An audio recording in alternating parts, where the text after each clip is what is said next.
Congressman Crawford, thanks for being with us today. You have recently returned from your first trip to Cuba. What were your impressions?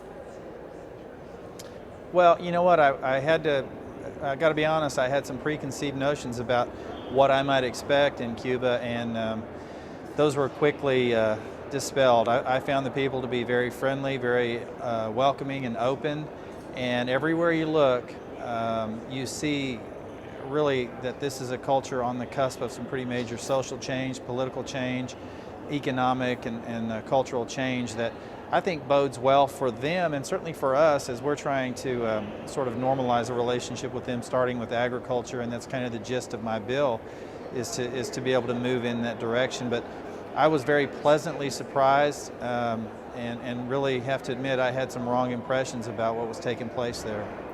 What do you see on the near-term horizon, and do you see the opportunity for something to happen quickly with regard to Cuba? Well, if it's going to happen quickly, I think agriculture is the place for it to be first and foremost. I mean, it's a simple thing. What we're basically asking in my bill is to lift the cash requirement on agricultural goods sold to Cuba. So that means there can be financial arrangements made through international letters of credit, USDA programs, and so on that would allow U.S. producers to actually market their crops in a very significant market. Cuba is about potentially $1 billion a year market, and they import about 80% of their food. So there's certainly a value proposition for us in East Arkansas with respect to rice, and then throughout the whole state with respect to poultry. So if there's any way to start the ball rolling, and we're taking a piecemeal approach, I think certainly agriculture is the first start. A new trade group to end the Cuba embargo was announced in Arkansas this week, the Engage Cuba Coalition, and the group's president, James Williams, said Arkansas is ground zero for this effort, and he said, and I quote, "This is something that could be fixed tomorrow if Congress would just get off its butt and do its job." What's holding Congress up?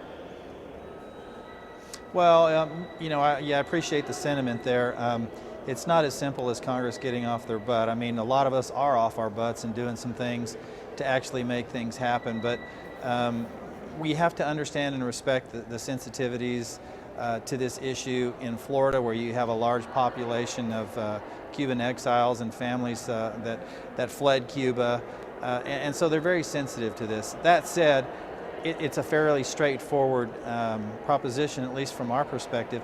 We're not trying to do a wholesale repeal in one fell swoop. We're comfortable taking an incremental approach, and for me it starts with agriculture, and my bill reflects that. So there are some of us up here that you know do agree with the process for opening Cuba, and some of us are off our butts and doing some things in that direction. Let's shift to the presidential race. Paul Ryan made an announcement this week ruling out a presidential recruiting bid. Let's talk a little bit about his tenure as Speaker. What improvements have you seen? You know, I think there was probably, if anything, I think there was a more openness, a more communications-oriented type of approach, a little more member-driven.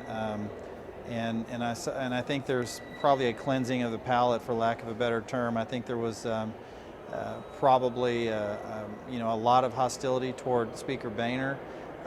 You know, but to be fair, Speaker Boehner was there for a long time as the minority leader, and quite frankly, Speaker Boehner got a lot of members elected over an extended period in the House, and so let's not discount the good things that he did.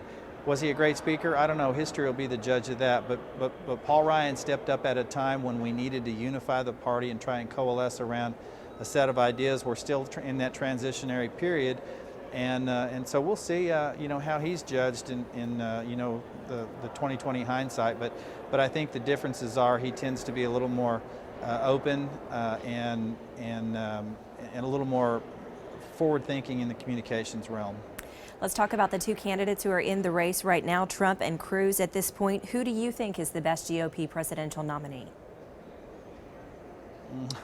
It's hard to say. I mean, those two seem to be the only two viable candidates.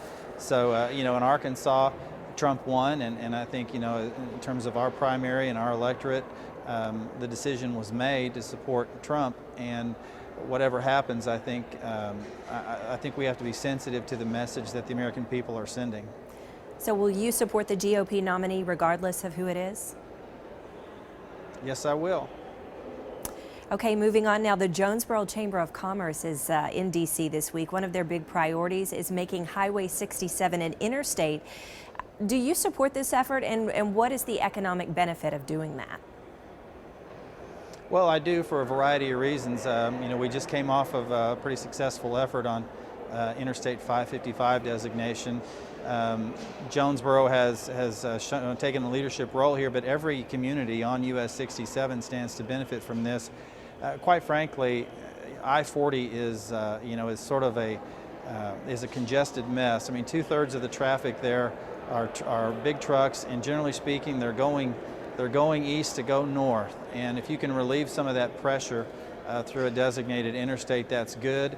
And then from an economic development standpoint, those communities that are on that interstate, as we've seen, interstate access is critical to economic development. So being able to check that box, communities like Beebe and Searcy and Cabot, even Bald Knob and Newport and others are going to benefit from being able to say, as an economic development mandate, yeah, we have interstate access, so bring your businesses here and we can address that need. So it's important.